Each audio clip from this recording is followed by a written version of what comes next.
This lesson is showing you how to strategize to solve multi-term problems. The first problem that we have is 2/3 plus 1/5 plus 1/3 plus 1 4/5. Now, what we want to do is we want to look at this and say, how can we combine these things to make them easier that I might even be able to solve some of them in my head?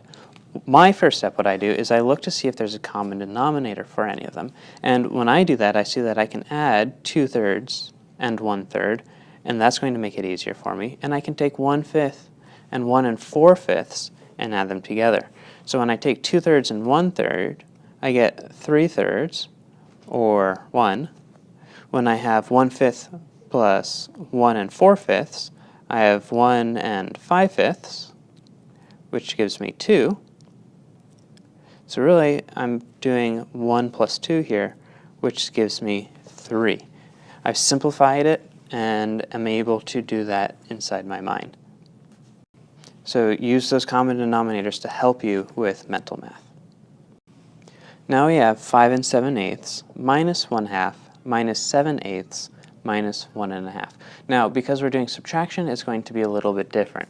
I'm still going to look at those common denominators, but when I'm subtracting, I'm not going to subtract from the negative. And I'll show you what I mean by that in a moment.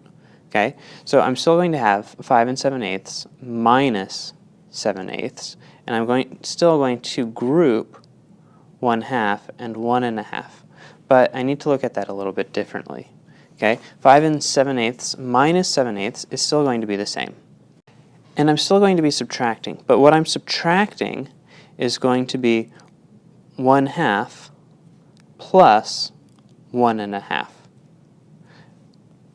The idea with that is the same as if I had a couple squares. And at first, I'm going to take away half of one of those squares. Okay? But later on, I'm going to come along and I'm going to say, you know, I really need more, so I'm going to take away another 1 square and half a square.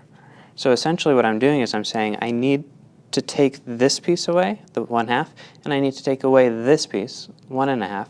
So why not just combine it into an easier to use number, in this case 2. So then I can solve the rest of this in my head. 5 7/8 minus 7/8 I know is 5. Again, I'm still subtracting, I'm just bringing that down. And 1/2 plus 1 1/2 is 2. So then when I have 5 minus 2, I know that I have 3 as my solution. Try solving this one on your own.